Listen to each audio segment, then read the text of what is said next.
Good afternoon. Good afternoon. ഇന്നലെ അപർണ ഉണ്ടായിരുന്നില്ലേ ക്ലാസ്സില്? ഉണ്ടായിരുന്നു അല്ലേ? അപർണയുടെ ആണോ ഇടയ്ക്ക് വെച്ചിട്ട് ഒരു പകുതിയൊക്കെ കഴിഞ്ഞപ്പോഴത്തേക്കും കട്ടായി പോയത്? ഫുള്ള് ക്ലാസ്സിൽ ഉണ്ടായിരുന്നില്ലല്ലോ അപർണ? ഉണ്ടായിരുന്നു. അപ്പൊ അശ്വിനിയുടെ ആണ്.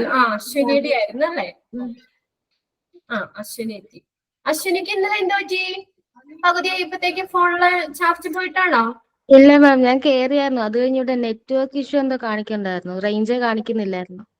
അതെ അല്ലേ? അപ്പൊ ഞാനും വിചാരിച്ചു എന്ത് പറ്റിയെന്നാവോ. അത് നിങ്ങൾ രണ്ടുപേരുമാണ് ഇപ്പൊ സ്ഥിരം കേറുന്നവരുള്ളത്, അപർണ അശ്വിനി. കയറിയായിരുന്നു മാം, പിന്നെ ഇടയ്ക്ക് വെച്ച് പോയത്.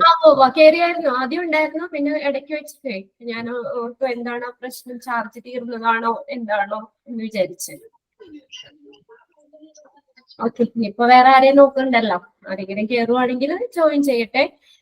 ഇപ്പൊ കഴിഞ്ഞ HA1-ന്റെ എക്സാം കഴിഞ്ഞ സാറ്റർഡേ ആയിരുന്നു അവർക്ക്. HA1-ന്റെ HA2-ന്റെയും എക്സാം 3-4 മൊഡ്യൂളിന്റെ എക്സാംസ് ഒക്കെ. അപ്പൊ അതിനകത്തെന്ന് പറഞ്ഞാൽ എന്തായാലും ഒരു കാര്യം ഷുവറാണ്, നമ്മൾ ഡെയിലി ക്ലാസ് കാണുന്ന കുട്ടികൾക്ക്, ക്ലാസ്സിൽ ലൈവ് ക്ലാസ്സിൽ കയറുന്ന കുട്ടികൾക്കൊക്കെ നല്ല മാർക്ക് ഉണ്ട്. മാർക്ക് ഇത്തിരി കുറവ് എന്നുള്ളത് റെക്കോർഡ് ക്ലാസ് കാണുന്നവർക്കായിരിക്കും. വെച്ചാൽ അത് എന്തായാലും നിങ്ങൾക്ക് അറിയാലോ, ലൈവ് ക്ലാസ്സിലാകുമ്പോൾ എന്താ നമ്മളത് അന്നത്തെ എന്തായാലും മസ്റ്റ് ആയിട്ട് നമ്മൾ ആ 2 മണിക്കൂർ ക്ലാസ് അറ്റൻഡ് ചെയ്യും. റെക്കോർഡ് ആവുമ്പോൾ നമ്മൾ ചിലപ്പോൾ അത്രയും നമ്മൾ ഇതുപോലെ ഇരുന്ന് കാണണമെന്നില്ല. പിന്നെ ഒരു ദിവസത്തെ കാണാൻ മിസ്സായി കഴിഞ്ഞാൽ പിറ്റേ ദിവസം അത് 4 മണിക്കൂർ ഇരുന്ന് കണ്ടിന്യൂസ് എന്തായാലും കാണില്ല. അതുകൊണ്ട് മാക്സിമം ലൈവ് ക്ലാസ്സിൽ തന്നെ കയറി പോകുക. അങ്ങനെയുള്ളവർക്ക് മാർക്കുകളും നല്ല മാർക്കുണ്ട്. 60 ഔട്ട് ഓഫ് 60 കിട്ടിയ കുട്ടിയുണ്ട്, ആൻമരിയ. എന്നാൽ ഏറ്റവും കുറവ് 8 മാർക്ക് വരെ കിട്ടിയവരും ഉണ്ട്. ഏറ്റവും കുറവ് 8 10 12 ആയിട്ടാന്ന് തോന്നുന്നു ഏറ്റവും കുറവ്. അങ്ങനെ കുറവ് മാർക്കുണ്ട്. അപ്പൊ എന്താ പറയാ, നമ്മൾ മാക്സിമം നിങ്ങള് ലൈവ് ക്ലാസ് തന്നെ കാണാൻ നോക്കുക. അതിൻ്റെതായ ഒരു ബെനിഫിറ്റ് നിങ്ങൾക്ക് എന്തായാലും കിട്ടും. നമുക്ക് ലൈവ് ക്ലാസ്സിൽ ഇപ്പോ അവർക്കൊക്കെ റിവിഷൻ കൊടുത്തോണ്ടിരിക്കുകയാണ്.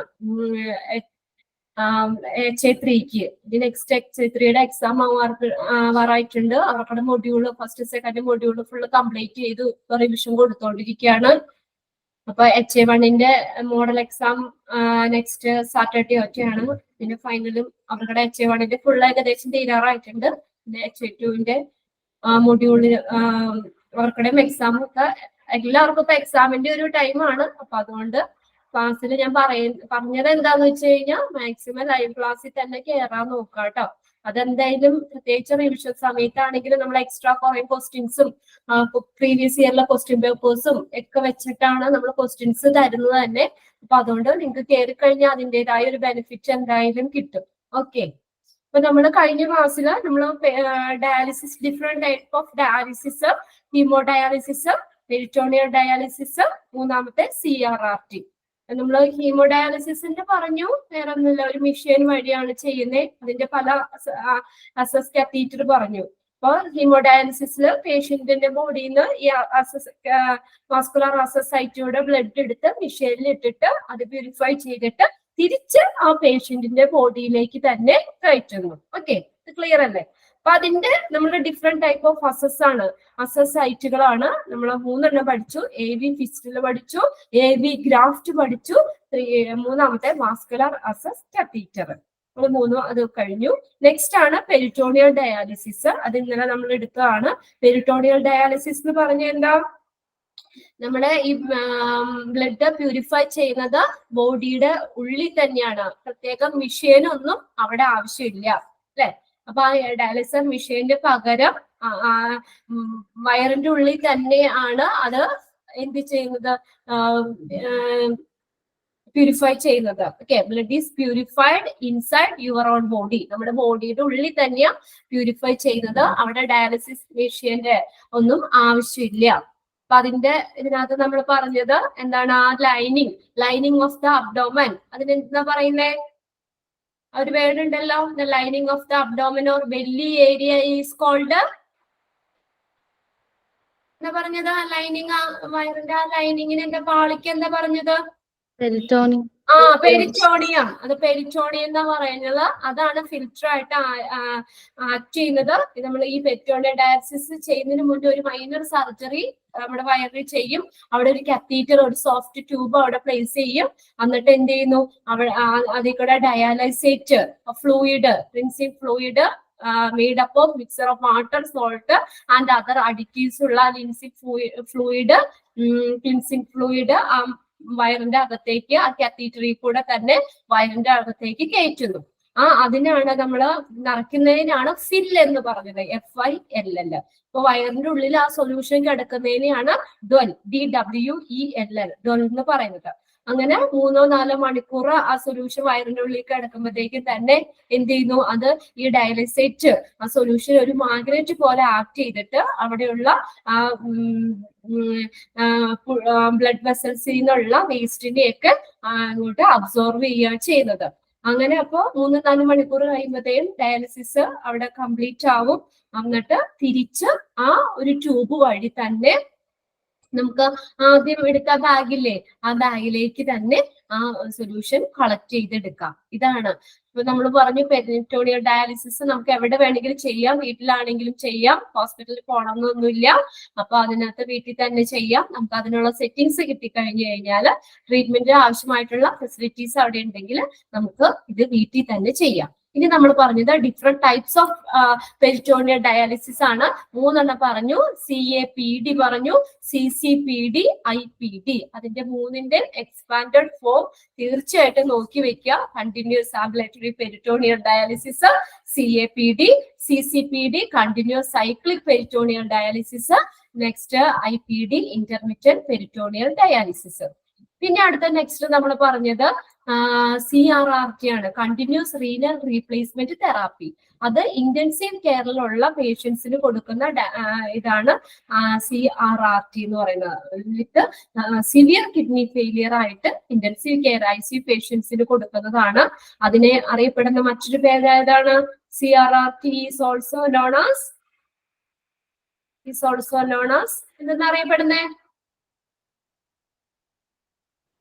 ഹീമോഫിൽട്രേഷൻ എന്നാണ് അറിയപ്പെടുന്നത്.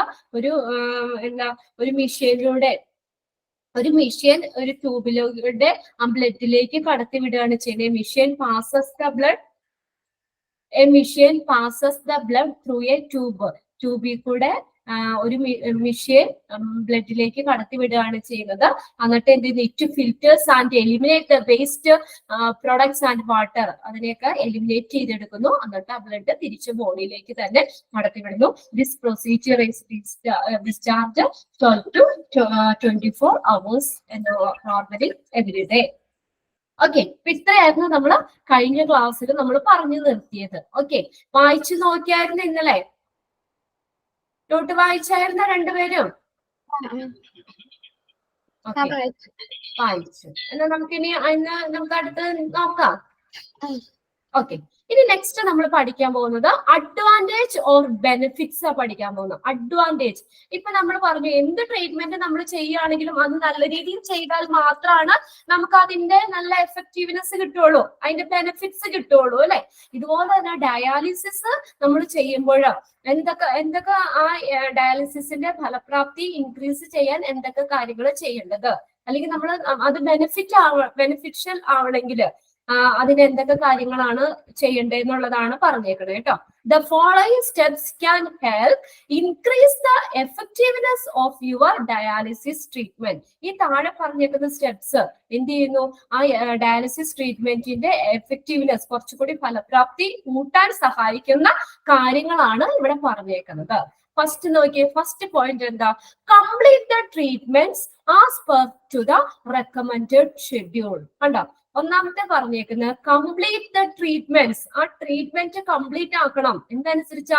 As per to the recommended schedule അനുസരിച്ച് ട്രീറ്റ്മെന്റ് കംപ്ലീറ്റ് ആക്കണം. ഇപ്പൊ നമ്മുടെ ഒരു ട്രീറ്റ്മെന്റ് 3 പ്രാവശ്യം ചെയ്യണം, ദിവസത്തില് 4 ടൈംസ് ചെയ്യണം എന്ന് പറഞ്ഞാൽ 4 ടൈംസ് തന്നെ ചെയ്യണം. 2 പ്രാവശ്യം ചെയ്താൽ പോരാ. പിന്നെ അതുപോലെ തന്നെ ടൈമും ഇത്ര ടൈം ചെയ്യണം എന്നാണെങ്കിൽ അതും എന്താ പറയാ ആ ഷെഡ്യൂൾ അനുസരിച്ച് തന്നെ ട്രീറ്റ്മെന്റ് കംപ്ലീറ്റ് ആക്കണം. അല്ലെങ്കിൽ അവർ പറയും ഇത് 2 മാസം ഈ ഡയാലിസിസ് ചെയ്യണം, അല്ലെങ്കിൽ 6 മാസം ചെയ്യണം. അപ്പൊ അത് എന്താന്ന് വെച്ചാൽ അത് കറക്റ്റ് നമ്മൾ ആ ഷെഡ്യൂൾ അനുസരിച്ചിട്ട് തന്നെ ട്രീറ്റ്മെന്റ് കംപ്ലീറ്റ് ആക്കുക. എന്നാലാണ് അതിന്റെ നല്ലൊരു ബെനിഫിറ്റ് നമുക്ക് കിട്ടുള്ളൂ. ആ ഡയാലിസിസ് ചെയ്യുന്നതിന്റെ ആ ബെനിഫിറ്റ് കിട്ടുള്ളൂ. അപ്പൊ first point, complete the treatment as per to the recommended schedule. Next second point ആണ് avoid customised eating plan recommended by dietitian. രണ്ടാമത്തെ എന്താ പറഞ്ഞേക്കണേ? അവോയ്ഡ് ചെയ്യാന്ന് വെച്ചാൽ പാലിക്കുക. Customised eating plan recommended by dietitian, അതായത് ഡയറ്റീഷ്യന്റെ റെക്കമെൻഡേഷൻ അനുസരിച്ച് തന്നെ ആ പേഷ്യന്റിന്റെ ഈറ്റിംഗ് പ്ലാൻ ക്രമീകരിക്കുക. അതായത് നമ്മൾ ഈ ഡയാലിസിസ് ചെയ്യുമ്പോൾ നമ്മൾ ഇത്ര ഗ്ലാസ് വെള്ളേ കുടിക്കാൻ പാടുള്ളൂ, അല്ലെങ്കിൽ ഇങ്ങനെ തന്നെ ഭക്ഷണങ്ങൾ കഴിക്കാവുള്ളൂ, ഇന്നത് കഴിക്കാൻ പാടില്ല, അങ്ങനെയുള്ളതൊക്കെ ഉണ്ട്. അപ്പൊ ഡയറ്റീഷ്യന്റെ റെക്കമെൻഡേഷൻ അനുസരിച്ച് തന്നെ ആ പേഷ്യന്റിന്റെ ഡയറ്റിംഗ് പ്ലാന് നമ്മൾ ശരിയാക്കുക, അതേ രീതിയിൽ പാലിക്കുക. അവോയ്ഡ് എന്ന് വെച്ചാൽ പാലിക്കുക.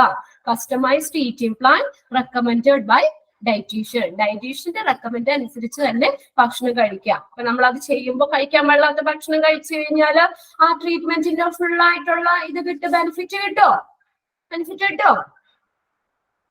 ഇല്ല. അപ്പൊ അതുകൊണ്ട് ഡയറ്റീഷ്യന്റെ റെക്കമെൻഡേഷൻ അനുസരിച്ച് ഈറ്റിംഗ് പ്ലാൻ ചെയ്യുക, ക്രമീകരിക്കുക. നെക്സ്റ്റ് നോക്കിയ third, get as much physical activity as possible to improve your strength and heart health. Okay, get as much physical activities as possible to improve your strength. നമ്മുടെ strength improve ചെയ്യാനായിട്ട്, ഹാർട്ടിന്റെ ആരോഗ്യത്തിന് വേണ്ടിയിട്ട്, ഹൃദയത്തിന്റെ ആരോഗ്യത്തിന് വേണ്ടിയിട്ട് നമ്മുടെ സ്ട്രെങ്ത് ഒക്കെ ഇംപ്രൂവ് ചെയ്യാൻ സാധ്യമായിട്ടുള്ള എല്ലാ ഫിസിക്കൽ ആക്ടിവിറ്റീസും ചെയ്യുക.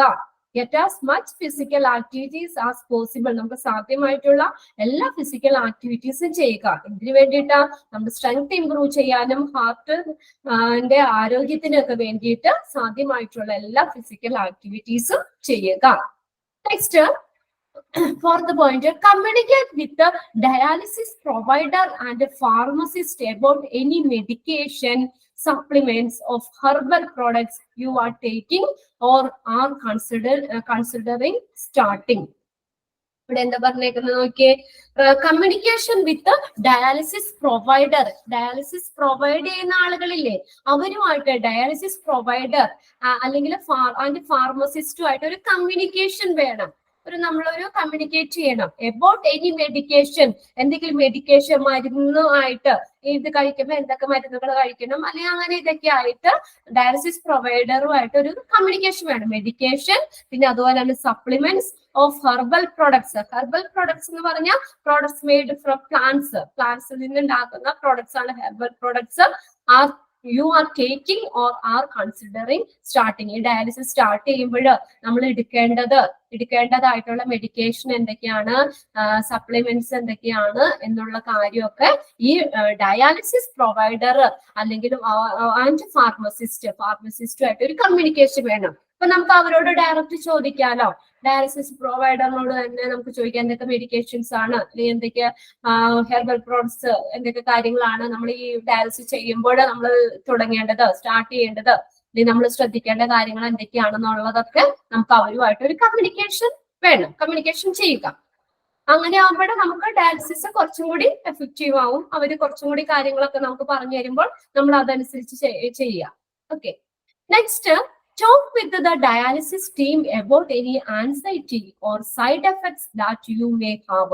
നമുക്ക് എന്തെങ്കിലും ആൻസൈറ്റി, നമുക്കിങ്ങനെ ഇതൊക്കെ ചെയ്യുമ്പോൾ നമുക്കൊരു ഉത്കണ്ഠ ഉണ്ടാവുമല്ലോ, അയ്യോ അത് ചെയ്യാമോ, അത് അങ്ങനെയാണോ ചെയ്യേണ്ടത്, അല്ലെങ്കിൽ ഇത്ര സമയത്താണോ എന്നുള്ളത്, അങ്ങനെ എന്തെങ്കിലും നമുക്ക് അതുമായിട്ട് എന്തെങ്കിലും ബന്ധപ്പെട്ട് വരുന്ന ഒരു ഉത്കണ്ഠയോ അല്ലെങ്കിൽ എന്തെങ്കിലും സൈഡ് എഫക്ട്സ്, നമുക്ക് എന്തെങ്കിലും അയ്യോ അങ്ങനെ ചെയ്തപ്പോൾ എനിക്ക് ഇങ്ങനെ സൈഡ് എഫക്ട്സ് ഉണ്ടായി, അല്ലെങ്കിൽ ഒരു അസ്വസ്ഥത ഉണ്ടായി, അങ്ങനെയുള്ള കാര്യങ്ങൾ എന്തെങ്കിലും ഉണ്ടെങ്കിൽ ആ ഡയാലിസിസ് ടീമുമായിട്ട് സംസാരിക്കുക. അപ്പൊ അവര് അതിൻ്റെതായ കറക്റ്റ് ആയിട്ടുള്ള മറുപടി അവര് പറഞ്ഞു തരും, ഡയാലിസിസ് ടീം. അപ്പൊ നമ്മൾ അതനുസരിച്ച് ഫോളോ ചെയ്യുക. അതിപ്പോ എന്താണെങ്കിലും അതെ, നമ്മൾ കറക്റ്റ് ആയിട്ടുള്ള കാര്യങ്ങൾ മനസ്സിലാക്കിയിട്ട് ചെയ്യുക. ഇപ്പൊ നമ്മൾ മരുന്ന് കഴിക്കുമ്പോൾ നമുക്ക് എന്തെങ്കിലും ഒരു സൈഡ് എഫക്ട്സ് കാര്യങ്ങളുണ്ടെങ്കിൽ നമ്മൾ അപ്പൊ തന്നെ ഡോക്ടറിനെ വിളിച്ച് അല്ലെങ്കിൽ ഡോക്ടറെ പോയി കണ്ട് പറയുക. അപ്പൊ അതിൻ്റെതായ ഇത് ഡോക്ടർ തരും. അല്ലാതെ നമ്മൾ അതും വെച്ച് ആ സൈഡ് എഫക്ട്സ് വെച്ച് വീണ്ടും ആ ടാബ്ലറ്റ് കഴിച്ചുകൊണ്ടിരിക്കാൻ പറ്റുമോ? ഇല്ല. അപ്പൊ അത് ചിലപ്പോൾ ഡോക്ടർ ആ ടാബ്ലറ്റ് മാറ്റി അതിന്റെ വേറെ ഏതെങ്കിലും ഇത് തരും, അങ്ങനെയൊക്കെ. അപ്പൊ അങ്ങനെ എന്തെങ്കിലും കാര്യങ്ങളുണ്ടെങ്കിൽ, എന്തെങ്കിലും നമുക്ക് അതിനെക്കുറിച്ച് അറിയാൻ പാടില്ലാതെ എന്തെങ്കിലും ഒരു ആൻസൈറ്റി വരികയാണെങ്കിൽ, അല്ലെങ്കിൽ എന്തെങ്കിലും സൈഡ് എഫക്ട്സ് ഒക്കെ ഉണ്ടാവുകയാണെങ്കിൽ, അതുമായിട്ട് ബന്ധപ്പെട്ട് എന്തെങ്കിലും പ്രശ്നങ്ങളൊക്കെ ഉണ്ടെങ്കിൽ നമ്മൾ ഡയാലിസിസ് ടീമുമായിട്ട് സംസാരിക്കാം. അപ്പൊ ഇത്രയും ഈ പോയിന്റ്സുകൾ, ഈ പറഞ്ഞേക്കുന്ന ഈ പോയിന്റ്സുകളൊക്കെ നമ്മൾ ഫോളോ ചെയ്യുകയാണെങ്കിൽ നമുക്ക് ഡയാലിസിസ് ചെയ്യുന്നതിന്റെ നല്ലൊരു, അതിന്റെ ഒരു എന്താണ്, ഒരു നല്ലൊരു ബെനിഫിറ്റ് നമുക്ക് കിട്ടും. ഓക്കെ, 5 പോയിന്റ് ഒന്ന് വായിച്ചു നോക്കിയേ വേഗം.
റീഡ് ചെയ്ത് കഴിഞ്ഞോ നിങ്ങള്? വായിച്ചു നോക്കിയോ? എന്തെങ്കിലും സംശയം ഉണ്ടോ അതിനകത്ത്? അഡ്വാൻറ്റേജസ് ബെനിഫിറ്റ്സ് എന്ന് പറഞ്ഞാലോ? ഇല്ല, മനസ്സിലായി. ഓക്കെ. അപ്പൊ ഒന്നാമത് നമ്മൾ പറഞ്ഞു, ട്രീറ്റ്മെന്റ് നമ്മൾ റെക്കമെൻഡഡ് ഷെഡ്യൂൾ അനുസരിച്ച് കംപ്ലീറ്റ് ചെയ്യുക. പിന്നെ ഡയറ്റീഷ്യന്റെ റെക്കമെൻഡേഷൻ അനുസരിച്ച് തന്നെ ഈറ്റിംഗ് പ്ലാൻ നമ്മൾ പാലിക്കുക. പിന്നെ അടുത്തത് നമ്മുടെ സ്ട്രെങ്ത് ഇംപ്രൂവ് ചെയ്യാനും ഹാർട്ടിന്റെ ആരോഗ്യത്തിനൊക്കെ വേണ്ടിയിട്ടുള്ള സാധ്യമായിട്ടുള്ള ഫിസിക്കൽ ആക്ടിവിറ്റീസ് ഒക്കെ ചെയ്യുക.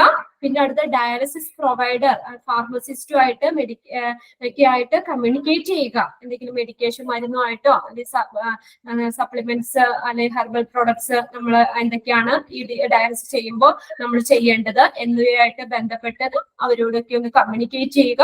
പിന്നെ ഡയാലിസിസ് ടീമുമായിട്ട് നമ്മൾ എന്തെങ്കിലും ആൻസൈറ്റി ഡയാലിസിസ് ചെയ്യുമ്പോൾ നമുക്ക് അതുമായിട്ട് ആ ഒരു ഇതുമായിട്ട് ബന്ധപ്പെട്ട എന്തെങ്കിലും ആൻസൈറ്റി ഉണ്ടാവുകയാണെങ്കിൽ, ഉത്കണ്ഠകളോ അല്ലെങ്കിൽ എന്തെങ്കിലും സൈഡ് എഫക്ട്സോ കാര്യങ്ങളൊക്കെ ഉണ്ടെങ്കിൽ ഡയാലിസിസ് ടീമുമായിട്ട് സംസാരിക്കുക. ഓക്കെ, ഇനി നെക്സ്റ്റ് നോക്കിയേ. ഇനി അടുത്തത് ആഫ്റ്റർ ഇഫക്ട്സ് ആണ്. നോക്കിയേ, നമുക്ക് ഈ ഇപ്പൊ നമ്മൾ പറഞ്ഞല്ലോ 3 ടൈപ്പ് ഡയാലിസിസ് പറഞ്ഞു. അതിന് HDയുടെയും PDയുടെയും മാത്രമേ അതിനകത്ത് പറയുന്നുള്ളൂ കേട്ടോ. After effects, both kinds of dialysis come with side effects. 2 type of ഡയാലിസിസിനും ചില സൈഡ് എഫക്ട്സ് ഉണ്ട്. HD എന്ന് പറഞ്ഞ എന്താ? ഷോർട്ട് ഫോം ആക്കി എഴുതിയതാ. HD എന്താ?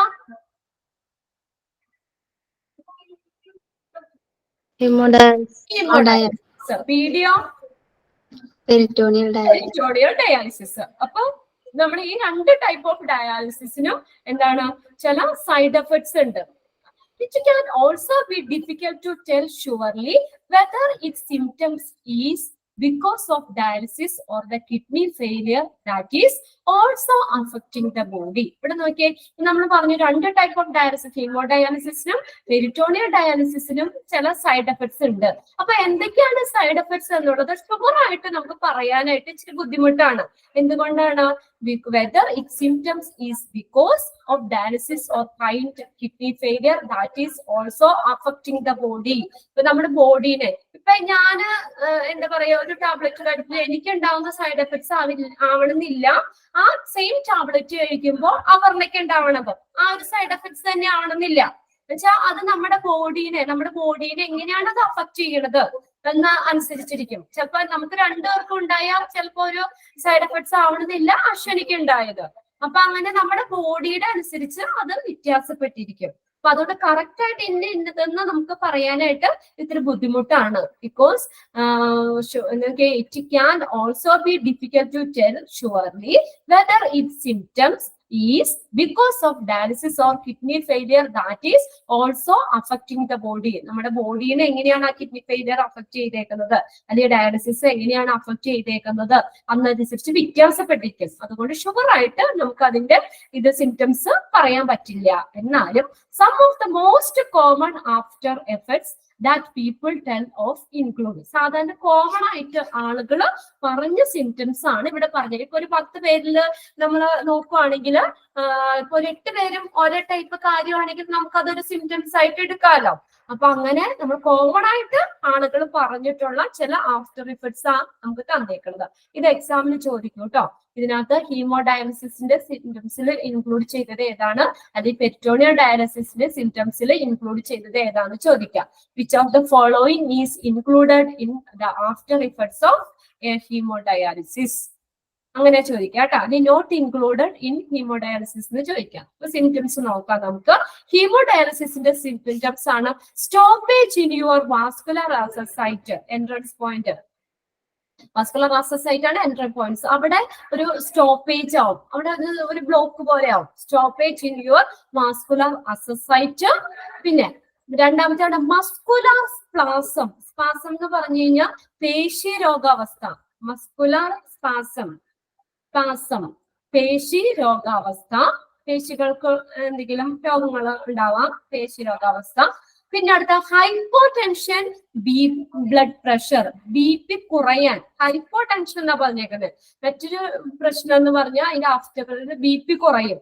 അതാണ് hypo tension, blood pressure, BP കുറയാൻ കാരണമാകും. പിന്നെ നെക്സ്റ്റ് ആണ് വീക്ക്നെസ്, വീക്കാവുക, ബോഡി വീക്കാവുക. പിന്നെ ഡിസിനീസ് എന്ന് പറഞ്ഞു കഴിഞ്ഞാൽ തലകറക്കം. ഡിസിനസ് എന്ന് പറയാം, തലകറക്കം. ഒന്ന് അതിന്റെ മുകളിലൊന്ന് വേണമെങ്കിൽ നോട്ട് ചെയ്തോട്ടോ. വീക്ക്നെസ്, ഡിസിനസ്, തലകറക്കം. ഓർ നോസിയ കേട്ടിട്ടുണ്ടാവേണ്ട. Nausea, NAUSEA, nausea. നോസിയ എന്ന് വെച്ചാൽ ഓക്കാനം, വൊമിറ്റ് ചെയ്യാൻ വരില്ലേ, ഇങ്ങനെ ഓക്കാനം, ഓക്കാനം. വീക്ക്നെസ്, ഡിസിനീസ് ഓർ നോസിയ, ഓക്കാനം വരിക. പിന്നെ അടുത്താണ് ബ്ലഡ് ലോസ്. ഇത്രയും ഹീമോഡയാലിസിന്റെ സിംറ്റംസിൽ വരുന്നതാണ്. ഓക്കെ, ഏതൊക്കെയാ? Stoppage in your vascular site, muscular spasm, hypotension, blood pressure, weakness, dizziness or nausea.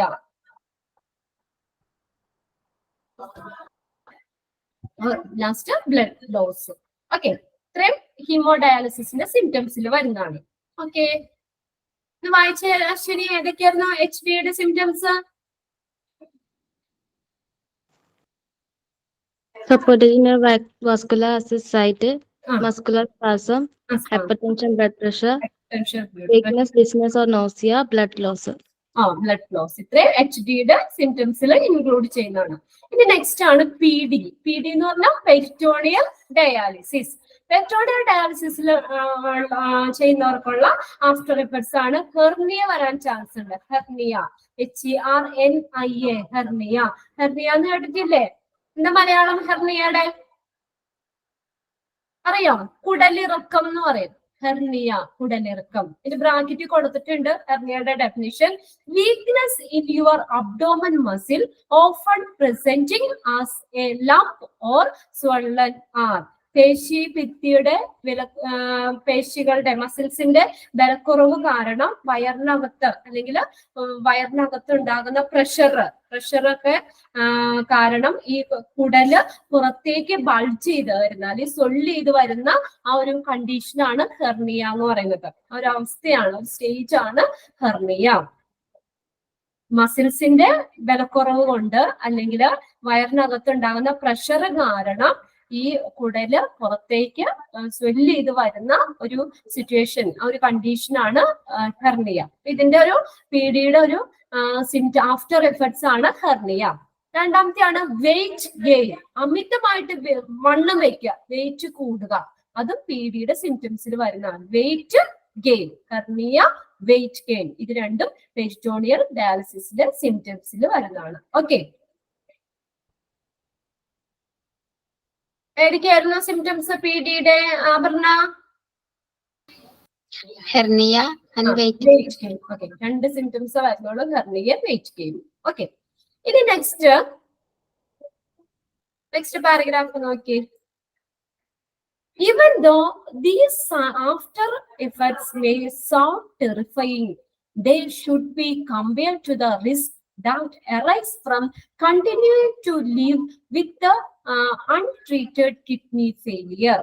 Even though these after effects may sound terrifying, ഈ സൈഡ് എഫക്ട്സ് ഒക്കെ നമുക്ക് പേടിപ്പെടുത്തുന്നതാണെങ്കിൽ പോലും they should be compared to the risk that arise from continuing to live with the untreated kidney failure. ഈ untreated kidney failure എന്ന് പറഞ്ഞാൽ ഈ kidney ഫെയിലിയറുമായിട്ട് ചികിത്സിക്കാതെ ആ kidney failure വെച്ചുകൊണ്ട് കണ്ടിന്യൂസ് ആയിട്ട് ജീവിക്കുന്നതിന്റെ ആ റിസ്ക് വെച്ച് നോക്കുമ്പോൾ നമ്മൾ ഇത് വലിയ പ്രശ്നമുള്ള കാര്യമല്ല. ഇപ്പൊ ഏതാ നമ്മളിപ്പോ ഇതിങ്ങനെ അയ്യോ എനിക്ക് ഇങ്ങനെയുള്ള സൈഡ് എഫക്ട്സ് വരുമെന്ന് പേടിച്ച് ആ കിഡ്നി ഫെയിലിയറും വെച്ച് ജീവിതാവസാനം വരെ ജീവിക്കണേന്റെ അത്രയും റിസ്ക് ഇല്ലല്ലോ സൈഡ് എഫക്ട്സ് വരുമ്പോൾ. അതാണ് ആ പാരഗ്രാഫിൽ പറഞ്ഞേക്കുന്നത് കേട്ടോ. ഈ അവസ്ഥകൾ നമ്മളെ ടെറിഫൈ പേടിപ്പെടുത്തുന്നതാണെങ്കിൽ പോലും ഇത് ചികിത്സിക്കാതെ, ഇതിന് ട്രീറ്റ്മെന്റ് കറക്റ്റ് ആയിട്ട് ഈ കിഡ്നി ഫെയിലിയറിന് ട്രീറ്റ്മെന്റ് കൊടുക്കാതെ തുടർന്ന് ജീവിക്കുമ്പോഴുണ്ടാകുന്ന റിസ്ക് അതിനെ വെച്ച് നോക്കുമ്പോൾ, അതിനായിട്ട് കമ്പയർ ചെയ്ത് നോക്കുമ്പോൾ നമുക്ക് അതത്ര പ്രശ്നമുള്ള കാര്യമല്ല. നമ്മൾ പറഞ്ഞല്ലോ, അപ്പൊ ഡയാലിസിസ് കിഡ്നി ഫെയിലിയർ കൂടി കഴിഞ്ഞാൽ എന്താ പറയാ, ഡെത്ത് ആവാനുള്ള ചാൻസ് വരെ ഉണ്ട്. അപ്പൊ അത്രയും റിസ്ക് എടുത്ത് ജീവിക്കുന്നേക്കായി നല്ലത് നമുക്ക് അതിനുള്ള ട്രീറ്റ്മെന്റ് നടത്തുന്നത് തന്നെയല്ലേ ബെറ്റർ അല്ലേ? ആ ഓക്കെ, ഉറങ്ങിപ്പോയോ രണ്ടുപേരും? ഊണൊക്കെ കഴിച്ചില്ലേ? ഞാൻ ഇടയ്ക്കിടയ്ക്ക് ഇങ്ങനെ വിളിച്ചുകൊണ്ടിരിക്കണേ. ഊണൊക്കെ കഴിഞ്ഞ് ഇങ്ങനെ ഇരിക്കുമ്പോ കാറ്റൊക്കെ കൊണ്ട് ഇരിക്കുമ്പോ ഇനി ഉറക്കം വന്നാലോ? നിങ്ങൾ ഉറങ്ങിപ്പോയോന്ന് അറിയണ്ടേ? ഓക്കെ, ഇപ്പൊ നമ്മൾ പറഞ്ഞത് എന്താണ്, ഈ നമുക്ക് ഈ രണ്ട് ആഫ്റ്റർ ഇഫക്ട്സും നമ്മൾ പീഡിയുടെയും HDയുടെയും ആഫ്റ്റർ ഇഫക്ട്സ് പറഞ്ഞു. ഈ ആഫ്റ്റർ ഇഫക്ട്സ് നമ്മൾ പേടിപ്പെടുത്തുന്നതാണെങ്കിൽ പോലും നമ്മളിങ്ങനെ കിഡ്നി ഫെയിലിയർ ആയിട്ട് നമ്മൾ തുടർന്ന് ജീവിക്കുന്നതിനെ കമ്പയർ ചെയ്ത് നോക്കുമ്പോൾ ഇത് നമുക്ക് വലിയ പ്രശ്നമുള്ള കാര്യമല്ല. ഓക്കെ, ഇനി അടുത്തതാണ് ഡയാലിസിസ് സെന്റർ. ഡയാലിസിസ് സെന്റർ എന്ന് പറഞ്ഞാൽ it is a clinical establishment that treat the patient with renal failure. അവിടെ എക്സാമിന് ചോദിക്കാം, dash is a clinical establishment treat the patient with kidney failure. ഏതാ? Dialysis centre. ഡയാലിസിസ് സെന്റർ ആണ് അതൊരു എന്താ renal failure അല്ലെങ്കിൽ കിഡ്നി ഫെയിലിയർ ആയിട്ടുള്ള പേഷ്യൻസിനെ ട്രീറ്റ് ചെയ്യുന്ന ഒരു സ്ഥാപനമാണ് dialysis centre. Okay, kidney failure അല്ലെങ്കിൽ റീനൽ ഫെയിലിയർ അല്ലെങ്കിൽ കിഡ്നി ഫെയിലിയർ ആയിട്ടുള്ള പേഷ്യന്റിനെ ട്രീറ്റ് ചെയ്യുന്ന ഒരു സ്ഥാപനമാണ് ഡയാലിസിസ് സെന്റർ എന്ന് പറയുന്നത്. ഇവിടെ നോക്കിയേ, sometimes the patient with a normal renal function also need haemodialysis like the patient with some poisoning. ഇവിടെ നോക്കിയേ, ചിലപ്പോ പേഷ്യൻസ് സാധാരണ നോർമൽ റീനൽ ഫങ്ഷൻസ് ആണെങ്കിൽ ഉള്ള പേഷ്യൻസിന് നോർമൽ ആയിട്ടുള്ള സാധാരണ ഈ റീനൽ ആയിട്ടുള്ള അല്ലെങ്കിൽ കിഡ്നി സംബന്ധമായിട്ടുള്ള പ്രശ്നങ്ങളുള്ള രോഗികൾക്ക് ചിലപ്പോ എന്താണ് ഹീമോഡയാലിസിസ് ആവശ്യമായിട്ട് വരും. Also need haemodialysis like the patient with some poisonous ഉള്ള ആ പേഷ്യൻസിനെ പോലെയുള്ള ഹീമോഡയാലിസിസ് ചില പേഷ്യൻസിന് നോർമൽ ഫങ്ഷൻസ് റീനൽ ഫങ്ഷൻ ഉള്ള പേഷ്യൻസിന് ചിലപ്പോ ഈ ഡയാലിസിസ് ആവശ്യമായിട്ട് വരാം. Sometimes the patient with normal renal function also need the haemodialysis like the patient with some poisonous. ചിലപ്പോൾ സാധാരണ വൃക്ക സംബന്ധമായിട്ടുള്ള പ്രശ്നങ്ങളുള്ള രോഗികൾക്ക് ചിലപ്പോൾ നമ്മുടെ പോയിസണസ് ഉള്ള പേഷ്യന്റിന് കൊടുക്കുന്ന ഡയാലിസിസ് ചിലപ്പോൾ അവർക്ക് ആവശ്യമായിട്ട് വരാം. The dialysis center may act either or both the inpatient and the outpatient, relying on the medical facility type. നോക്കിയേ, നമുക്ക് നോക്കി ചിലപ്പോൾ ഈ ഡയാലിസിസ് സെന്ററിൽ ഇൻപേഷ്യന്റ് സർവീസും ഔട്ട് പേഷ്യന്റ് സർവീസും കൊടുക്കാം. റിലൈയിങ് ഓൺ ദ മെഡിക്കൽ ഫെസിലിറ്റി, അവിടുത്തെ മെഡിക്കൽ ഫെസിലിറ്റി അനുസരിച്ച് ഇൻപേഷ്യന്റ് സർവീസും ഔട്ട് പേഷ്യന്റും സർവീസും നൽകാം. നല്ല സൗകര്യ ഫെസിലിറ്റിയും കാര്യങ്ങളും ഉണ്ടെങ്കിൽ അവർക്ക് വേണമെങ്കിൽ എന്താ പറയാ ഇൻപേഷ്യന്റ് സർവീസുകളും കൊടുക്കാം, അതിന്റെ ഒപ്പം തന്നെ ഔട്ട് പേഷ്യന്റ് സർവീസുകളും കൊടുക്കാം. ഇൻപേഷ്യന്റ് എന്ന് വെച്ചാൽ അവിടെ കിടത്തി ചികിത്സിക്കുന്ന ഒരിത്, ഒരാഴ്ച ഡയാലിസിസ് ചെയ്യണമെങ്കിൽ ഒരാഴ്ച നമുക്ക് അവിടെ തന്നെ ഫെസിലിറ്റി നോക്കിയിട്ടാണ് കേട്ടോ.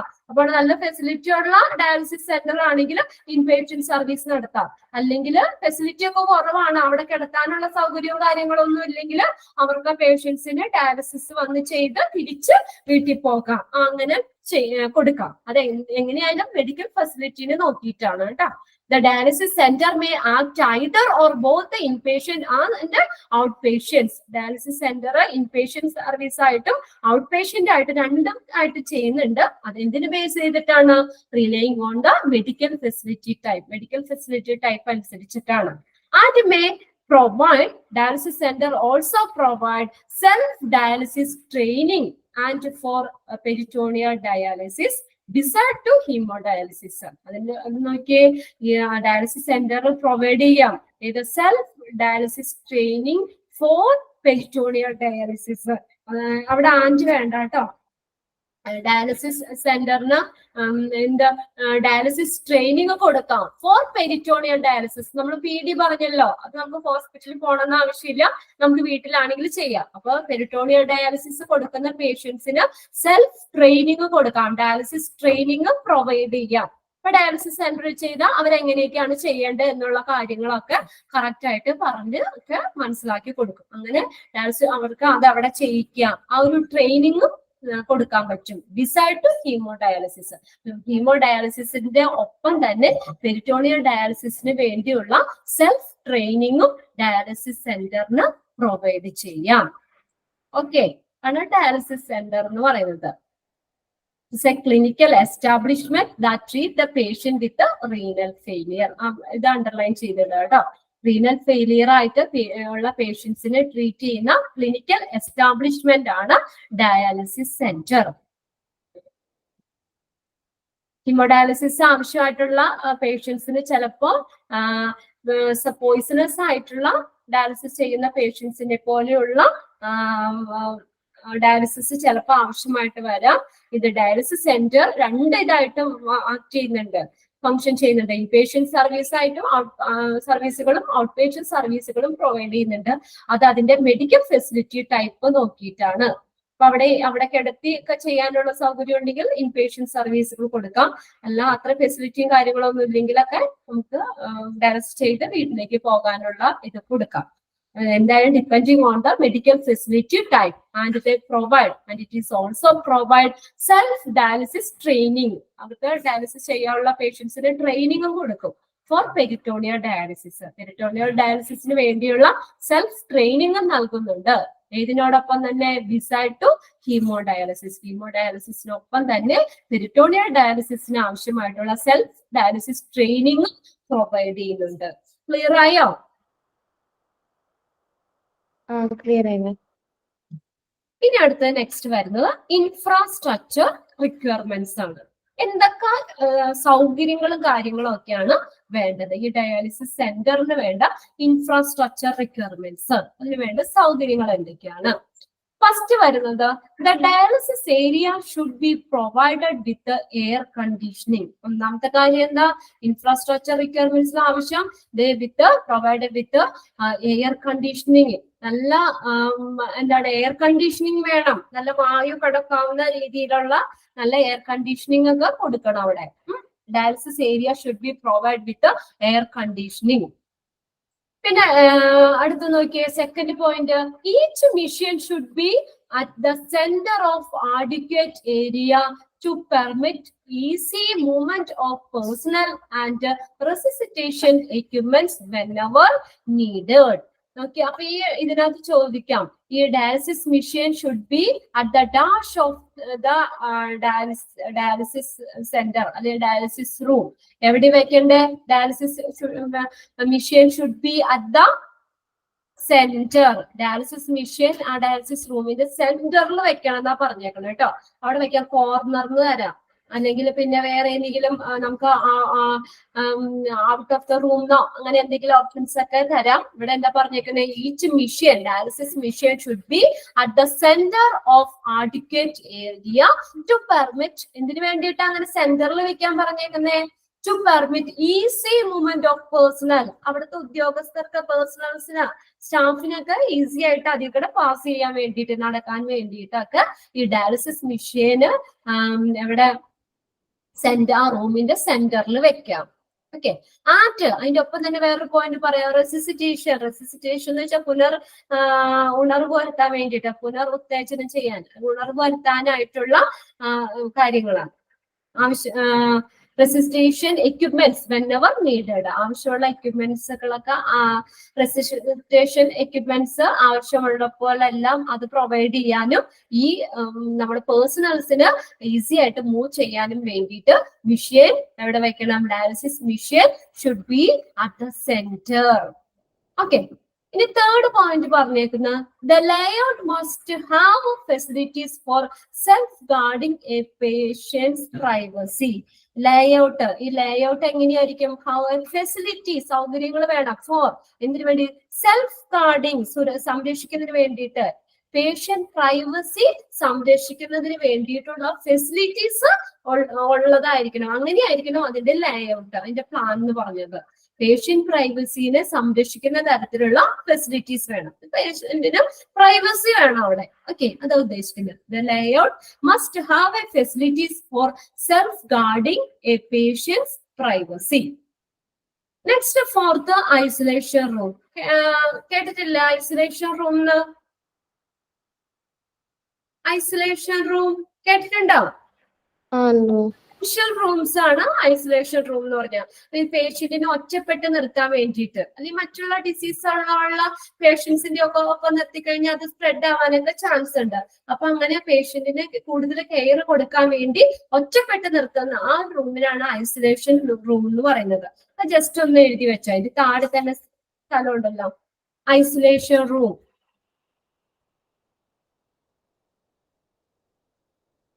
ഐസൊലേഷൻ റൂംസ് എന്ന് പറയാം. Special hospital rooms, special SPECIAL, special hospital rooms, special hospital rooms. Isolation rooms എന്ന് പറയുന്നത് special hospital rooms that keep patients that keep patients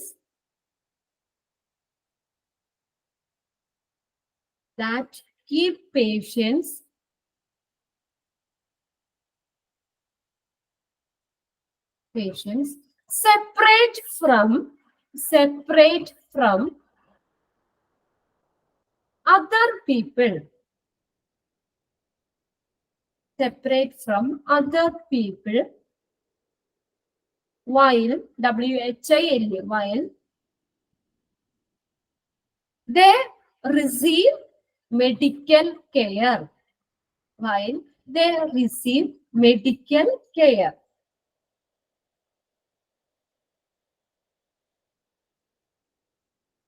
Isolation room എന്ന് പറഞ്ഞാൽ special hospital rooms that keep patients separate from other people while they receive medical care. എഴുതി കഴിഞ്ഞോ?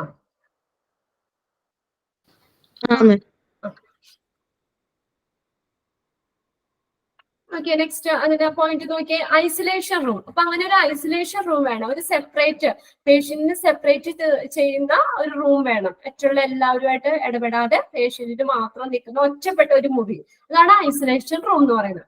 There should be distinct area for dialysis patient with the condition that need isolation to guarantee safety to patient and staff in the dialysis room. Dialysis റൂമിൽ പേഷ്യന്റിനും അതുപോലെ ഉള്ള ആ സ്റ്റാഫിനും ഒക്കെ അവർക്ക് ഒരു എന്താ പറയാ, ഒരു സേഫ്റ്റിക്ക് വേണ്ടിയിട്ട് ഒരു പ്രത്യേക റൂം അവിടെ വേണം ഇത് ഉദ്ദേശിക്കുന്നത്.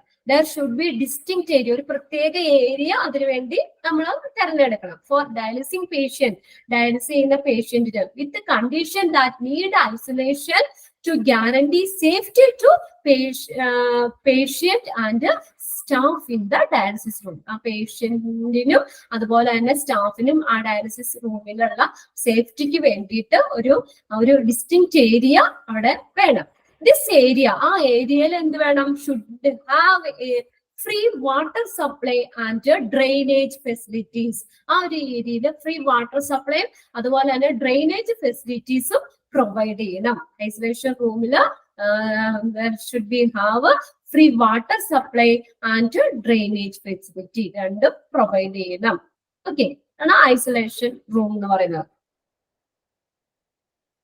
ഐസൊലേഷൻ ആവശ്യമായിട്ട് വരുന്ന ആ ഒരു പേഷ്യൻസിന്, ഡയാലിസിസ് ചെയ്യുന്ന ആ പേഷ്യന്റിന് അതുപോലെ തന്നെ അവിടെ ആ സ്റ്റാഫിനും, അവിടെയുള്ള സ്റ്റാഫിന്റെയും സേഫ്റ്റിക്ക് വേണ്ടിയിട്ട് ഒരു ഡിസ്റ്റിങ്ക്ട് ഏരിയ പ്രൊവൈഡ് ചെയ്യണം. അതാണ് ഐസൊലേഷൻ റൂം എന്ന് പറയുന്നത്. അവിടെ ഫ്രീ വാട്ടർ സപ്ലൈ വേണം, അതുപോലെ തന്നെ ഡ്രെയിനേജ് ഫെസിലിറ്റിയും പ്രൊവൈഡ് ചെയ്യണം. Next, the dialysis center shall exhibit appropriate signage with shall be in at least 2 language. At least 2 ലാംഗ്വേജിലെങ്കിലും എഴുതിയേക്കുന്ന സൈൻ ബോർഡുകൾ അവിടെ കൊടുക്കണം. എല്ലാവർക്കും ഇപ്പോ എന്താ പറയാ, നമ്മുടെ ഇപ്പോ ഇവിടെ മലയാളം അല്ലേ കൂടുതൽ, മലയാളീസ് അല്ലേ നമ്മൾ. അപ്പൊ അതുകൊണ്ട് ഇവിടെ ഇംഗ്ലീഷിലും അതുപോലെ മലയാളത്തിലും ആയിരിക്കണം. തമിഴ്നാട്ടിലാണെങ്കിൽ അവിടെ ഇംഗ്ലീഷും പ്രൊവൈഡ് ചെയ്യണം, അവരുടെ ലാംഗ്വേജ് തമിഴും അവിടെ സൈൻ ബോർഡുകൾ വേണം. അപ്പൊ അങ്ങനെ അറ്റ്ലീസ്റ്റ് 2 ലാംഗ്വേജിലെങ്കിലും എഴുതിയേക്കുന്ന സൈൻ ബോർഡുകൾ വേണം എന്ന് പറഞ്ഞേക്കുന്ന ഡയാലിസിസ് സെന്ററിൽ പ്രദർശിപ്പിക്കണം. എക്സിബിറ്റ് ചെയ്യാന്ന് വെച്ചാൽ പ്രദർശിപ്പിക്കുക.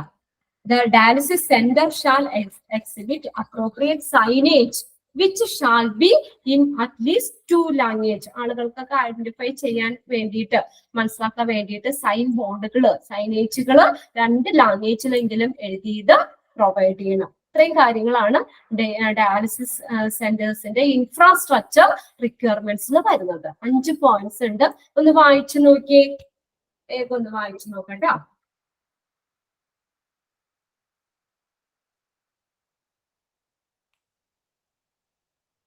അടുത്ത ക്ലാസ്സിൽ നമുക്ക് എന്തായാലും ഇത് തീരും. ഇത് ചാപ്റ്റർ കഴിഞ്ഞിട്ട് നമുക്ക് എക്സ്ട്രാ ക്വസ്റ്റ്യൻസും കൂടി ഇതിന്റെ ഒപ്പം എഴുതി പോകാം കേട്ടോ, ചാപ്റ്റർ കഴിഞ്ഞിട്ട്.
റീഡ് ചെയ്ത് കഴിഞ്ഞോ?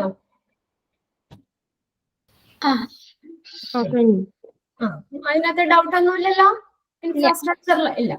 ഇനി നെക്സ്റ്റ് ഒരു കാര്യം കൂടി ഉണ്ട്, അതുകൂടി നമുക്ക് നോക്കാം. The hospital administration must verify. Hospital administration verify ചെയ്യേണ്ട കാര്യങ്ങൾ, അവര് ഹോസ്പിറ്റൽ അഡ്മിനിസ്ട്രേഷൻ ഉറപ്പുവരുത്തേണ്ട കാര്യങ്ങൾ എന്തൊക്കെയാണ് തന്നേക്കുന്നത്? 7 പോയിന്റ് ആയിട്ടാണ് തന്നേക്കുന്നത്. നോക്കിയേ, patient and his or her representatives or relative has the following rights with the regard to the dialysis centre. അവിടെ ഡയാലിസിസ് ആക്കാം കേട്ടോ, LYSIS എന്നേ ഉള്ളൂ, DIA എന്നും കൂടി ചേർക്കാം അവിടെ. ഡയാലിസിസ് സെന്റർ, ഡയാലിസിസ് സെന്ററുമായിട്ട് ബന്ധപ്പെട്ട് ഒരു പേഷ്യന്റിനും അവന്റെ റിലേറ്റീവ്സ് അല്ലെങ്കിൽ റെപ്രസെന്റേറ്റീവ്സിനും ഇനി പറയുന്ന അവകാശങ്ങളുണ്ട്. അത് എന്തൊക്കെ കാര്യങ്ങളാണ്, അല്ലെങ്കിൽ ഹോസ്പിറ്റൽ അഡ്മിനിസ്ട്രേഷൻ ഉറപ്പുവരുത്തേണ്ട കാര്യങ്ങളാണ് പറഞ്ഞേക്കുന്നത് കേട്ടോ. Provide ample. ആംബിൾ എന്ന് പറഞ്ഞു കഴിഞ്ഞാൽ മതിയായിട്ടുള്ള, അഡിക്വേറ്റ് ആംബിൾ, മതിയായിട്ടുള്ള, കറക്റ്റ് ആയിട്ടുള്ളത്. Okay, provide ample information about the nature, cause of illness, proposed investigation and care, expected result of treatment, likely complications. അപ്പൊ ഒന്നാമത്തെ അഡ്മിനിസ്ട്രേഷൻ ഉറപ്പാക്കേണ്ട കാര്യമാണ് പറയുന്നത്. Provide ample information about the nature, cause of illness, proposed investigation and care, expected result of treatment, likely complications. നമുക്ക് ആ nature, ആ ഡിസീസിന്റെ nature എന്തൊക്കെയാണ്, ആ കോസ്, ആ ഇൽനെസ്സിന് കാരണം എന്താണ്, അപ്പൊ കിഡ്നി ഫെയിലിയർ ആയിട്ട് വന്നു, അതിന്റെ നേച്ചർ ഏത് തരത്തിലുള്ള ഇതാണ്, അല്ലെങ്കിൽ ഏത് തരത്തിലുള്ള ഡയാലിസിസ് ആണ് ചെയ്യേണ്ടത്, അല്ലെങ്കിൽ അതിന്റെ നേച്ചർ എന്താണ്, കോസ്, കാരണം എന്താണ് അതിന്. പിന്നെ അതുപോലെ പ്രപ്പോസ്ഡ് ഇൻവെസ്റ്റിഗേഷൻ, നിർദ്ദേശിച്ചിട്ടുള്ള ഇൻവെസ്റ്റിഗേഷൻ, ആ കെയർ എന്തൊക്കെയാണ്, എക്സ്പെക്റ്റഡ് റിസൾട്ട് ഓഫ് ട്രീറ്റ്മെന്റ്, അത് പ്രതീക്ഷിക്കുന്ന ആ ട്രീറ്റ്മെന്റിന്റെ റിസൾട്ട് എന്താണ്, ഇങ്ങനെ ട്രീറ്റ്മെന്റ് ചെയ്താൽ നിങ്ങൾക്ക് ഇങ്ങനെ ബെറ്റർ ആവും എന്നുള്ള കാര്യം. അപ്പൊ അത് അവര് പ്രതീക്ഷിക്കുന്ന റിസൾട്ട് ഓഫ് ട്രീറ്റ്മെന്റ്, ട്രീറ്റ്മെന്റിന്റെ റിസൾട്ട്, പ്രതീക്ഷിക്കുന്ന റിസൾട്ട്, ലൈക്ലി കോംപ്ലിക്കേഷൻ. ഇങ്ങനെ ട്രീറ്റ്മെന്റ് ഒക്കെ ചെയ്യുമ്പോൾ എന്തെങ്കിലും കോംപ്ലിക്കേഷൻസ് ഇങ്ങനെ പറ്റാൻ ചാൻസ് ഉണ്ട്, അല്ലെങ്കിൽ എന്തെങ്കിലും കോംപ്ലിക്കേഷൻസോ കാര്യങ്ങളോ ഉണ്ടെങ്കിൽ അതും അഡ്മിനിസ്ട്രേഷൻ ഉറപ്പുവരുത്തണം. അപ്പൊ ഇതൊക്കെ നമ്മളോട് പറയണം, പേഷ്യന്റിനോ അല്ലെങ്കിൽ റിലേറ്റീവ്സിനോട് പറയണം. ഇപ്പൊ നമ്മളൊരു പ്രശ്നമായിട്ട് ചെന്ന്, ഒരു ഡിസീസ് ആയിട്ട് ചെന്ന് അവിടെ സംസാരിക്കുമ്പോൾ അഡ്മിനിസ്ട്രേഷന്റെ ഭാഗത്തു നിന്ന്, ഹോസ്പിറ്റലിന്റെ ഭാഗത്തു നിന്ന് ഇതൊക്കെ നമുക്ക് ക്ലിയർ ആക്കി തന്നെ. ഇപ്പൊ നമ്മൾ വെറുതെ പോയി ഒരു സർജറി അങ്ങോട്ട് വേഗം ചെയ്യല്ല, അപ്പൊ പറഞ്ഞു തന്നെ അതിന്റെ നേച്ചർ എങ്ങനെയാണ്, ഇന്ന കാര്യങ്ങൾ ചെയ്താൽ മതിയാവും, അല്ലെങ്കിൽ ഇന്ന ട്രീറ്റ്മെന്റ് ആണ് എടുക്കുന്നത്, അതിന്റെ റിസൾട്ട് ഇങ്ങനെ ചെയ്ത് കഴിഞ്ഞാൽ ബെറ്റർ ആണ്, അല്ലെങ്കിൽ റിസൾട്ട് എന്താണ്, ഇനി എന്തെങ്കിലും കോംപ്ലിക്കേഷൻസ് ഇത് ചെയ്യുമ്പോൾ എന്തെങ്കിലും കോംപ്ലിക്കേഷൻസ് ഉണ്ടാവോ എന്നുള്ള കാര്യങ്ങളൊക്കെ അത് പറഞ്ഞ് മനസ്സിലാക്കണം, അത് ഉറപ്പുവരുത്തണം. അല്ലാതെ വെറുതെ ഓടിച്ചത് ചെയ്യുക, അല്ലെങ്കിൽ അത് കഴിഞ്ഞിട്ട് നമ്മൾ ട്രീറ്റ്മെന്റ് ഒക്കെ ചെയ്ത് കഴിഞ്ഞാൽ എന്തെങ്കിലും പ്രശ്നം പറ്റി കഴിഞ്ഞാൽ നമ്മൾ പറയൂലേ, നിങ്ങൾ പറഞ്ഞില്ലല്ലോ, അല്ലെങ്കിൽ ഇങ്ങനെ പ്രശ്നം ഉണ്ടാവുന്നില്ല, അല്ലെങ്കിൽ ഇങ്ങനെ ഒരു കോംപ്ലിക്കേഷന് ചാൻസ് ഉണ്ട് എന്നുള്ള കാര്യം അറിയിച്ചില്ലല്ലോ എന്നാണ് പറയൂലേ. അപ്പൊ അതുകൊണ്ട് ഈ കാര്യങ്ങളൊക്കെ പ്രൊവൈഡ് ചെയ്യണം. Okay, ample information about the nature, cause of illness, proposed investigation and care, expected result of treatment, പ്രതീക്ഷിക്കുന്ന റിസൾട്ട് എന്താണ്, എന്തെങ്കിലും കോംപ്ലിക്കേഷൻസ് ഉണ്ടോ എന്നുള്ളതൊക്കെ പ്രൊവൈഡ് ചെയ്യണം, ഇൻഫർമേഷൻ പ്രൊവൈഡ് ചെയ്യണം. Next, patient has the right to know the bill, so expected cost of treatment should be discussed before treatment. ഇനി അടുത്തൊരു പ്രശ്നമാണ് ബില്ല്. ചിലപ്പോ നമ്മള് ഹോസ്പിറ്റലിൽ ചെന്ന് നമ്മൾ ട്രീറ്റ്മെന്റ് എടുത്ത് ലാസ്റ്റ് ഒരു വലിയൊരു എമൗണ്ട് തന്നു കഴിഞ്ഞാൽ നമ്മളെ കൊണ്ട് പറ്റുമോ, താങ്ങാൻ പറ്റുമോ, അല്ലെങ്കിൽ അത്രയും ക്യാഷ് നമ്മുടെ കയ്യിൽ ഉണ്ടാവണമെന്നില്ല. അപ്പൊ അതുകൊണ്ട് പ്രത്യേകിച്ച് സർജറി കാര്യങ്ങളൊക്കെ ചെയ്യുമ്പോഴോ അല്ലെങ്കിൽ ട്രീറ്റ്മെന്റ് ചെയ്യുമ്പോഴോ പറയും ഇത്ര രൂപ ട്രീറ്റ്മെന്റിന് ചെലവാകും, അല്ലെങ്കിൽ ഇത്ര സർജറിക്ക് ആണെങ്കിൽ നമ്മൾ ഇത് ചെയ്യാനായിട്ട് ഇത്രയാവും, ഹോസ്പിറ്റലിലെ ബില്ല് ഇത്രയാവും, മരുന്നിന് ഇത്രയാവും, അങ്ങനെ ഏകദേശം ഇത്ര രൂപയോളം ചെലവാകും എന്നുള്ള, ആ ട്രീറ്റ്മെന്റിന് എത്ര രൂപ ചെലവാകും എന്നുള്ള കാര്യം ആ ട്രീറ്റ്മെന്റ് തുടങ്ങുന്നതിന് മുന്നേ തന്നെ അറിയിക്കണം. എന്നാലല്ലേ നമുക്ക് അത് അത്രയും നമ്മുടെ കയ്യിൽ ക്യാഷ് കരുതാൻ പറ്റുള്ളൂ. ആ ട്രീറ്റ്മെന്റിന് മുന്നേ അറിയിക്കണം, അല്ലെങ്കിൽ ആൾക്കാർ പ്രശ്നം ഉണ്ടാക്കൂലേ, നിങ്ങൾ ഒന്ന് പറഞ്ഞില്ല ഇത്ര രൂപ ചെലവാകുന്നു, ഞങ്ങളുടെ കയ്യിൽ ആ കാശില്ല, അല്ലെങ്കിൽ ആ ഒരു ഇത് വരും. അപ്പൊ അതുകൊണ്ട് തന്നെ എത്ര രൂപ എക്സ്പെക്റ്റഡ് ആയിട്ടുള്ള ബില്ല് എത്രയാണ് നമ്മളത് ഹോസ്പിറ്റൽ അഡ്മിനിസ്ട്രേഷൻ പറയണം. വലിയ ഇതിപ്പോ ട്രീറ്റ്മെന്റിന് നമ്മൾ പോവുകയാണെങ്കിൽ അവിടെ പറയൂലേ, ഹോസ്പിറ്റലിൽ നിന്ന് പറയൂലേ ഇത്ര രൂപയാവും ചെലവാവും എന്നുള്ള കാര്യം പറയൂലേ, ട്രീറ്റ്മെന്റിന് മുന്നേ തന്നെ പറയൂലേ, പറയോ? അതെല്ലാം കഴിഞ്ഞ് വീട്ടിൽ പോകാൻ നേരത്താണ് പറയുന്നത് ഇത്ര രൂപയാന്ന്. അല്ലല്ലോ, നമുക്കൊരു ഏകദേശം നമുക്കൊരു കാൽക്കുലേഷൻ ഉണ്ടായിരിക്കണം ഇത്ര രൂപ ചെലവാകും എന്നുള്ളത്.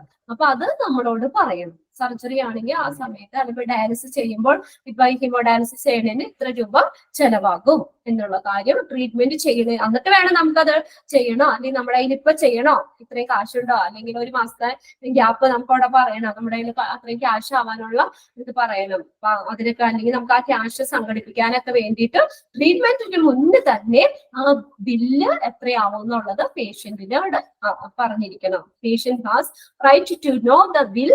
So expected cost of treatment, ആ ട്രീറ്റ്മെന്റിന് പ്രതീക്ഷിക്കുന്ന ചെലവ് എത്രയാണ്, അതിന്റെ ബില്ല് എത്രയാണ്, ഷുഡ് ബി ഡിസ്കസ്ഡ്. അതിന് ഡിസ്കസ് ചെയ്യണം ബിഫോർ ട്രീറ്റ്മെന്റ്. ട്രീറ്റ്മെന്റിന് മുന്നേ തന്നെ ഡിസ്കസ് ചെയ്യണം. Next third point, to informed consent prior to specific test or treatment. പിന്നെ അടുത്ത് നോക്കിയാൽ ഇൻഫോം ചെയ്യണം നമ്മൾ, മുൻകൂർ സമ്മതം. കോൺസെന്റ് പ്രയർ എന്ന് വെച്ചാൽ മുൻകൂർ സമ്മതം നമ്മൾ മേടിക്കണം. സ്പെസിഫിക് ടെസ്റ്റ് ഓർ ട്രീറ്റ്മെന്റ്, ഒരു പ്രത്യേക ടെസ്റ്റ് ചെയ്യാനോ അല്ലെങ്കിൽ ട്രീറ്റ്മെന്റിനൊക്കെ നമ്മളോട് മുൻകൂർ സമ്മതം മേടിക്കണം. ഓക്കെ, എക്സാമ്പിൾ സർജറി ഒക്കെ ചെയ്യുമ്പോൾ സർജറിക്ക് മുന്നേ നമ്മളെ കൊണ്ട് എഴുതി ഒപ്പിടിക്കൂലേ എന്തെങ്കിലും ട്രീറ്റ്മെന്റ് കൊടുക്കും. ഇപ്പൊ വെന്റിലേറ്ററിൽ ഒരു പേഷ്യന്റ് കയറ്റണം, അപ്പൊ പേഷ്യന്റിന് കൂടെയുള്ള ഒരു റിലേറ്റീവ് അല്ലെങ്കിൽ റെപ്രസെന്റ് ചെയ്ത ആൾ ആരാണ്, അവർക്ക് വേണ്ടപ്പെട്ടവരുമായിട്ട് ഒരു ഫോം ഫില്ല് ചെയ്ത് കൊടുത്താൽ മാത്രമേ ആ ട്രീറ്റ്മെന്റ് അവർ കൊടുക്കുള്ളൂ. അതുകൊണ്ട് സർജറി ചെയ്യണേക്കായി മുന്നേ നമുക്ക് അവിടെ ഒരു ഫോം ഫില്ല് ചെയ്ത് കൊടുത്താൽ മാത്രമേ അത് ചെയ്യുള്ളൂ അല്ലെ. മുൻകൂർ സമയം ഇത് ചെയ്യാനായിട്ട് ഈ പേഷ്യന്റിന് ഇത് ചെയ്യാനായിട്ട് ഞങ്ങൾക്ക് സമ്മതമാണ് എന്നുള്ള രീതിയിൽ എഴുതി സൈൻ ചെയ്ത് മേടിക്കും. അതിനുശേഷമാണ് അത് ചെയ്യുള്ളൂ. അല്ലെങ്കിൽ സർജറി ഒക്കെ ചെയ്ത് എന്തെങ്കിലും പ്രശ്നമായി കഴിഞ്ഞു കഴിഞ്ഞാൽ അപ്പൊ ഇവര് എന്താ പറയാ, റിലേറ്റീവ്സ് പ്രശ്നമുണ്ട്, നിങ്ങളോട് ആരാ പറഞ്ഞ സർജറി ചെയ്യാനായിട്ട്, ഞങ്ങളൊന്നും പറഞ്ഞില്ലല്ലോ, അല്ലെങ്കിൽ ട്രീറ്റ്മെന്റ് കൊടുക്കാൻ പറഞ്ഞില്ലല്ലോ എന്നുള്ളത് പറയില്ലേ. പ്രത്യേകിച്ച് അങ്ങനെ കോംപ്ലിക്കേഷൻസ് ഉള്ള കാര്യങ്ങളിലൊക്കെ എന്താണ് മുൻകൂർ സമ്മതം എഴുതി മേടിക്കണം. ഓക്കെ, തേർഡ് പോയിന്റ് ക്ലിയർ ആയോ? ഇൻഫോംഡ് അറിയിക്കണം. Consent prior to specific test of treatment. പ്രത്യേകം ടെസ്റ്റുകൾ അല്ലെങ്കിൽ ട്രീറ്റ്മെന്റ് ഒക്കെ ചെയ്യുമ്പോൾ അതിന് മുന്നേ അത് ചെയ്യാൻ സമ്മതമാണെന്നുള്ള മുൻകൂർ സമ്മതം എഴുതി മേടിക്കണം. നെക്സ്റ്റ് പറഞ്ഞേക്കുന്നത് to second opinion from an prior clinician of patient choice. പേഷ്യന്റിന്റെ ചോയ്സ് അനുസരിച്ച് തന്നെ ഒരു സെക്കൻഡ് ഒപ്പീനിയൻ മേടിക്കാം. with the record and information being provided by treating hospital. ആ ഹോസ്പിറ്റലിൽ ട്രീറ്റ് ചെയ്തുകൊണ്ടിരിക്കുമ്പോൾ തന്നെ ആ പേഷ്യന്റ് ചോയ്സ് അനുസരിച്ച് നമുക്കൊരു സെക്കൻഡ് ഒപ്പീനിയൻ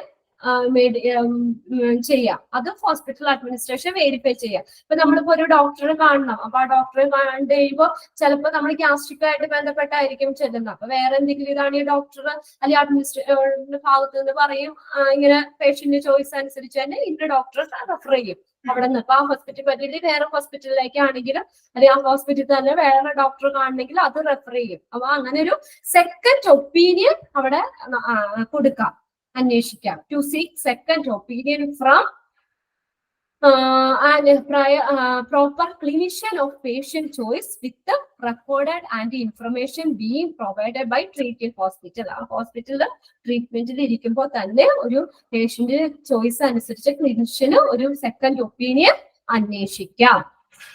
നെക്സ്റ്റ് ആണ് to keep privacy human dignity during treatment. രണ്ടാമത്തെ ഫിഫ്ത് പോയിന്റ് നോക്കിയാൽ ടു കീപ് പ്രൈവസി സംരക്ഷിക്കണം. ഹ്യൂമൻ ഡിഗ്നിറ്റി, ഒരു ഹ്യൂമൻ ഡിഗ്നിറ്റി എന്ന് പറഞ്ഞാൽ എന്താ, അന്തസ് കീപ്പ് ചെയ്യണം ഡ്യൂറിങ് ട്രീറ്റ്മെന്റിൽ ഇരിക്കുമ്പോൾ പ്രൈവസി ഡിഗ്നിറ്റി അന്തസ്സും കാര്യങ്ങളൊക്കെ അത് കറക്റ്റ് ആയിട്ട് ചെയ്യണം എന്നുള്ളതാണ് ഉദ്ദേശിക്കുന്നത് കേട്ടോ. പ്രൈവസി ഹ്യൂമൻ ഡിഗ്നിറ്റി ഇതൊക്കെ കീപ്പ് ചെയ്യണം. പിന്നെ അടുത്ത sixth point two non discrimination about treatment and behaviour on the basis of disease like HIV. HIV പോലുള്ള ഈ രോഗങ്ങളുള്ളവരോട് ഒരു ഡിസ്ക്രിമിനേഷൻ കാണിക്കാൻ പാടില്ല. മനസ്സിലായോ? ട്രീറ്റ്മെന്റുമായിട്ട് ബന്ധപ്പെട്ട് non discrimination about the treatment, ട്രീറ്റ്മെന്റിൽ ഒരു വേർതിരിവും കാണിക്കാൻ പാടില്ല. ആൻഡ് ബിഹേവിയർ, അവരോട് വേറൊരു ചീത്ത പെരുമാറ്റം അല്ലെങ്കിൽ അവരോട് വേറെ രീതിയിൽ, മറ്റു പേഷ്യൻസിനോട് വേറെ രീതിയിൽ, അങ്ങനെ ഒരു ബിഹേവിയറിൽ ഒരു ഡിസ്ക്രിമിനേഷൻ കാണിക്കാൻ പാടില്ല. On the basis of disease like HIV പോലുള്ള ഡിസീസുള്ള പേഷ്യൻസിനോടൊക്കെ അവരോടുള്ള പെരുമാറ്റത്തിലും ട്രീറ്റ്മെന്റിലും ഒക്കെ അവർക്കൊരു തരംതിരിവ്, ഒരു നോൺ ഡിസ്ക്രിമിനേഷൻ പാടില്ല. To non-discrimination about the treatment and behavior on the basis of disease like HIV. HIV ഉള്ളതാണ്, നിങ്ങൾ മാറിയിട്ട് അല്ലെങ്കിൽ ഇവർക്ക് ആദ്യം ഇമ്പോർട്ടൻസ്, അല്ലെങ്കിൽ ഇവരെ വിളിച്ചിട്ട് അവരൊരു മാറ്റി നിർത്തുന്ന രീതിയിലോ അല്ലെങ്കിൽ അവരോടൊരു ബിഹേവിയേഴ്സ്, മോശമായിട്ടുള്ള ഒരു ബിഹേവിയറോ അങ്ങനെയുള്ളതൊന്നും കാണിക്കാൻ പാടില്ല. അങ്ങനെയുള്ള ഡിസ്ക്രിമിനേഷൻ കാണിക്കാൻ പാടില്ല. നോൺ ഡിസ്ക്രിമിനേഷൻ പാടില്ല, തരംതിരിവ് പാടില്ല എന്ന് ഉദ്ദേശിക്കുന്നത് കേട്ടോ. To try to find redressal in case of grievance based on service provided by the establishment. അടുത്ത നോക്കിയ ലാസ്റ്റ് പോയിന്റ് ആണ് to try to find redressal. redressal എന്ന് പറഞ്ഞാൽ എന്താ, ഒരു പരിഹാരം. To try to find a redressal, ഒരു പരിഹാരം കാണണം.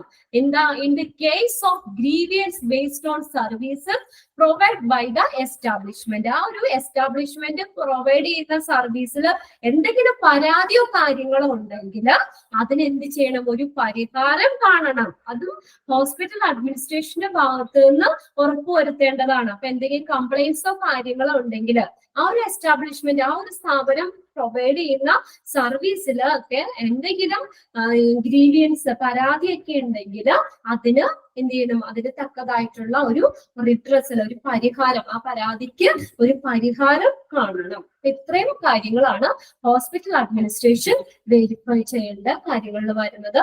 7 പോയിന്റ്സ് ആയിട്ടാണ് തന്നേക്കുന്നത്. ഒന്ന് വായിച്ചു നോക്കിയേ.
ഏതെങ്കിലും പോയിന്റ്സ് കിട്ടാത്തുണ്ടെങ്കിൽ ചോദിക്കണം കേട്ടോ, ഒന്നുകൂടി പറയാം.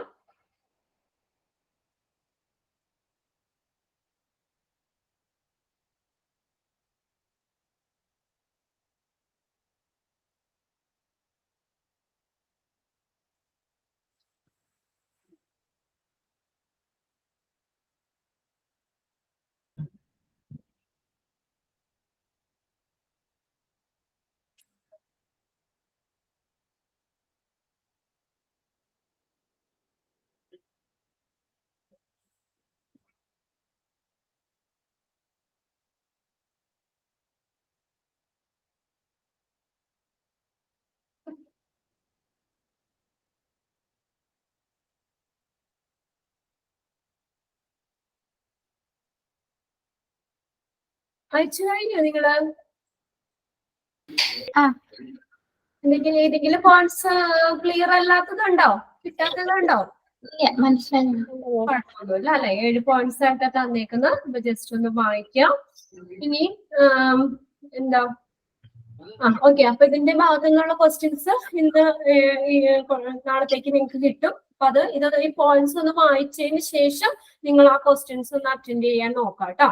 അപ്പൊ നമുക്ക് എത്രത്തോളം തന്നെ നിങ്ങൾക്ക് എത്രത്തോളം എഴുതാൻ പറ്റും, അപ്പൊ ഇതിന് എന്തൊക്കെ കാര്യങ്ങളാന്നുള്ളത് നോക്കിയിട്ട് അങ്ങനെ ചെയ്ത് നോക്കട്ടെ. മോക്ക് ടെസ്റ്റ് ചെയ്യുമ്പോഴാണ് നിങ്ങൾ ഈ ഒരു ഓരോ ദിവസത്തെ എടുക്കുന്ന പോർഷൻസ് ഒന്ന് വായിച്ചിട്ട് തന്നെ ഒന്ന് പിന്നോട്ട് നോക്കാതെ തന്നെ നിങ്ങൾക്ക് എത്ര എണ്ണം സ്വന്തമായിട്ട് അറ്റൻഡ് ചെയ്യാൻ പറ്റും എന്നിട്ട് നിങ്ങൾ തന്നെ ഒന്ന് ചെക്ക് ചെയ്ത് നോക്കുക കേട്ടോ. ഓക്കെ, എന്നപ്പോ ഇന്നത്തെ ക്ലാസ് വൈൻഡപ്പ് ചെയ്തോട്ടെ. ഇനിയിപ്പോ എന്തായാലും അടുത്ത ദിവസം നെക്സ്റ്റ് ഡേ നമുക്ക് ഈ ക്ലാസ് തീർക്കാം. കുറച്ച് കാര്യം കൂടെ ഉള്ളൂ അതിനകത്ത്. ഇതുപോലെ പേഷ്യൻസിന്റെ റെസ്പോൺസിബിലിറ്റി എന്താ, പേഷ്യൻസ് എന്തൊക്കെയാണ് ചെയ്യേണ്ടത്, പിന്നെ job responsibility of a dialysis coordinator, dialysis കോർഡിനേറ്ററിന്റെ ജോബ് റെസ്പോൺസിബിലിറ്റി, ഇത്രയും കാര്യങ്ങളേ ഉള്ളൂ. ഓക്കെ, അപ്പൊ ഇത് നെക്സ്റ്റ് ക്ലാസ്സിൽ ഒന്ന് നോക്കാം. എന്നാ ക്ലാസ് ഒന്ന് വൈൻഡപ്പ് ചെയ്തോട്ടെ. Okay, thank you.